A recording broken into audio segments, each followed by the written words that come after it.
Pak Emil, apa kabar Pak Emil? Baik, Thank you banget udah bergabung di LPS Financial Festival. Senang sekali bisa kita kehormatan ada Pak CT yang bukan hanya hari ini, tapi besok akan sharing personal story-nya yang menginspirasi anak-anak muda. Kita juga pengen dengar bareng-bareng ya langsung story dari Pak CT. Pak Emil, kalau kita bicara soal mimpi besar, kebanyakan tuh anak muda masih dengan mindset-nya tuh apa-apa pengen serba cepat gitu ya. Cepat bebas finansial, cepat sukses, mungkin cepat jadi wagub kayak Pak Emil gitu ya. Nah, tapi kan jalannya tuh nggak mudah gitu ya Pak. Yang nggak tahu tuh background story yang Pak Emil lewatin selama ini gitu ya. Ada gaya hidup, ada godaan konsumtif, ada tekanan sosial, peer pressure dari teman-teman. Nah, menurut Bapak gimana sih Anda ngejaga fokus Anda di tengah tantangan-tantangan itu? Gak hanya fokus finansial, tapi fokus ke goal yang pengen Pak Emil tuju. Ini yang paling bahaya hari ini adalah gadget. Gadget? Ini distracting banget. Dulu mungkin, ya mohon maaf Pak CT, generasi dulu tuh ini tantangan. Bahkan ada pengasuh pondok pesantren bukan perkataan saya bilang, Pak hari ini anak santri itu nggak pegang handphone itu udah bentuk tirakat katanya. Udah bentuk pengorbanan gitu. Zaman dulu tirakatnya berbeda gitu. Jadi artinya level of sacrifice itu relevan terhadap zamannya masing-masing. Nah, dulu zaman saya tahun 2003 itu umur 19. Jadi dari saya memang orang mungkin mikir, oh Pak Emil nih semua serba instan. Bisa jadi bupati di usia muda terus jadi wagub. Sebenarnya nggak seinstan itu. Yang sering kadang-kadang dikeluhkan anak muda adalah saya nggak dapat kesempatan, saya nggak dikasih kepercayaan kira-kira gitu. Sometimes dalam bahasa Inggris, nah ini saya masih mencari bahasa Indonesia diksi yang tepat. Kalau di bahasa Inggris tuh ada term namanya earn. E-A-R-N, ya earn. You have to earn your trust, you have to earn your. Nah ini saya waktu itu kebetulan usia 19 masih lulus, kredit saya sudah setara sarjana lah, dan dengan modal itu saya nekat masuk sebuah tim yang mempersiapkan konferensi menteri-menteri infrastruktur se-Asia Pasifik. Itu umur berapa Pak? 19 tahun. Bisa 19 sarjana juga nggak instan. Saya planning dari umur 14, saya baca buku ayahnya Pak Prabowo, Pak Sumitro. Prof. Sumitro, beliau dapat doktor di usia 26 kalau nggak salah 25. Nah saya berpikir waktu itu, ini yang menarik nih teman-teman, saya dapat beasiswa setelah meraih NEM tertinggi di SMP dan jadi juara, jadi beliau dulu mahasiswa teladan. Alhamdulillah saya dulu pernah jadi juara 1 siswa teladan di DKI. Berarti ada 2 murid teladan nih di panggung. Dan saya ingat betul waktu liburan itu ayah saya, teman-teman saya bisa main libur sebulan. Ayah saya almarhum itu akan selalu ngingetin saya, kamu lagi ikut final siswa teladan, jangan main, kamu belajar. Itu saya waktu itu bahasa anak mudanya bete banget. Aduh teman-teman pada main. Tapi setelah saya pikir-pikir, saya nggak disuruh belajar 1 bulan penuh, tapi maksudnya pas teman-teman main saya invest lah 2 jam 3 jam siap-siap karena mau ada seleksi. Hari ini saya bisa cerita di sini, saya siswa teladan. Coba waktu itu saya menuruti keinginan untuk main, mungkin hari ini saya nggak punya bahan untuk diceritakan gitu. Artinya pengorbanan yang sebentar itu lifetime impactnya. So your choices in life matter. Your choices when you are young affects your later life. Nah balik ke situ. Cut the long story short, baca buku itu saya terinspirasi dan biasa sometimes ada setback in life. Jadi begitu di Singapura saya ketemu anak-anak terpintar dari Tiongkok, anak-anak terpintar dari Malaysia yang dapat beasiswa dari ASEAN. Saya jadi ngerasa saya punya passion lain nih. Saya harus punya goal baru nih yang menarik. Oke, saya pengen jadi PhD yang termuda. Waktu itu Pak Sumitro 25-26 kayaknya ya kalau saya salah. Saya pengen paling nggak antara 21 dan 23. Saya planning semua. Makanya 19 tahun selesai setara sarjana karena saya mulai melakukan akselerasi sendiri. Nah di situ tugas pertama saya hanya menjadi tim administrasi. Namanya juga lulusan baru. Surat menyurat, mengorganisir dokumen, menyiapkan semua. Kalau kita nggak ada distraction, misalnya mungkin kalau dulu ada ini mungkin saya begitu selesai kerjaan saya scrolling aja.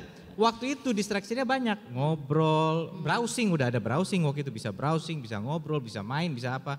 Tapi saya mikir rugi waktunya. Semua makalah yang tugas saya cuma mencatat judulnya dan mengorganisir, saya baca satu persatu. Saya baca, nggak ada yang nyuruh. Saya baca karena harapan apa? semoga selesai dari sini. Dulu beliau Menko Ekonomi ngurusi infrastruktur zaman Pak Edi. Betul, Waktu Pak Cete waktu itu masih Menko jadi, ya. Iya, waktu itu infrastruktur masih di Menko Perekonomian. Jadi saya bacain terus, saya organisir dari mulai kongres pertama di Jepang, di Chili, sampai yang akan diselenggarakan di Bali. Dari mulai pakar sampai para senior official dan menteri, saya organisir ke dalam, waktu itu saya lagi seneng-senengnya ada USB. USB-nya cuma 16 mega. Sekarang kan USB tera kan. Ini colok, saya save masukin di Excel. Suatu waktu, tiba-tiba malam-malam nih ketua panitianya, eselon 2 di satu kementerian itu panik. Karena menteri saat itu namanya Pak Sunarno, Menteri Kim Praswil, itu ingin ada deklarasi menteri-menteri se-Asia Pasifik. Mungkin udah pernah disuruh lama, tapi ketua panitia belum ngerjain sampai ditagi. Kumpulinlah rapat semua, pakar-pakar. Biasalah di Indonesia ini kan suka yang namanya North South, atau North South ya, ngalor ngidul. Jadi diskusi, Pak ini penting, paparan sendiri-sendiri, pusing dia. Karena isu ini, draft ini harus mengcapture semua isu yang penting. Saya waktu itu nekat, saya angkat tangan, Pak saya punya sesuatu. Apa? Saya colok, saya tunjukin, Pak ini ada. Loh siapa yang bikin ini? Saya. Siapa yang nyuruh? Nggak ada. Dibilang, wah ini pasti jomblo nih kan. Kenapa jomblo? Karena ada waktu buat ngerjain kayak gitu ya. Nah, saya bikin, terus wah ini bermanfaat banget. Karena apa? Karena semua isu sudah terpetakan. Paper ini temanya aset manajemen, ini financing. Udah terorganisir, jadi tinggal kita nyari, Pak isu yang lagi berkaitan di 2003 tentang infrastruktur, ini masalah privatisasi, masalah teknologi aset manajemen, masalah public private partnership. Udah terkategori, gampang nyusunnya. Akhirnya saya dipindah dari tim administrasi ke tim substansi, bareng tim pakar, bareng guru besar dari ITB, UGM. Nah apa lessons learn-nya? Bahwa responsibility itu nggak datang karena saya minta. Tapi karena saya invest lebih daripada apa yang di-require waktu itu. Tugas saya waktu itu hanya administratif. Jadi keinginan untuk go further. Tapi saya nggak minta, ya lakuin aja dulu. Nah ini yang penting untuk yang teman-teman muda. Saya pernah baca satu saying, success is when opportunity and preparation meets. Nah, preparation kadang-kadang ada kesempatan, ada beasiswa. Tapi kita dari dulu tarso, entar besok. Mau nangga IELTS-nya cuma kurang 0.2 lagi, tapi nggak pernah invest waktu. Begitu datang kesempatannya lewat deadline-nya. Nah sama seperti ini, saya nggak tahu kapan itu bermanfaat, tapi saya siapin aja knowledge itu.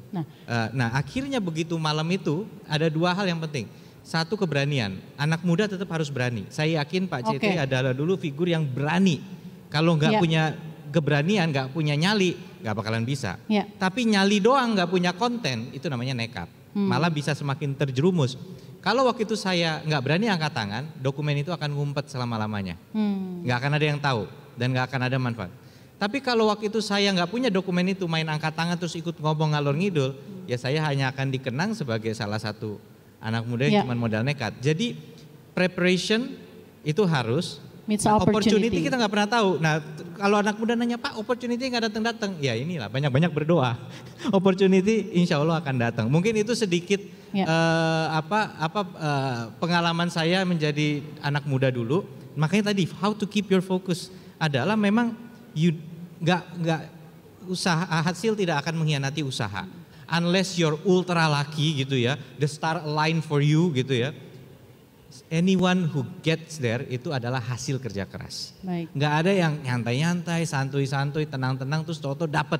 Kalaupun ada itu hanya 0,0000001%. If you want to be part of the more 95% dari orang yang successful, pasti ada effortnya, pasti ada sacrifice-nya. Itu kira-kira. Kita kasih tepuk tangan untuk Bapak Emil Emilianto Dardak, PhD.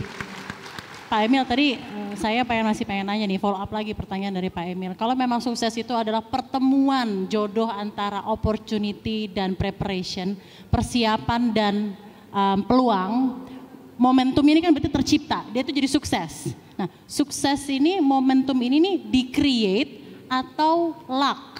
Karena banyak teman-teman yang kayak gini, ya Allah gue tuh udah tiap hari bangun pagi, gue udah belajar ini, mana nih sukses gue gitu.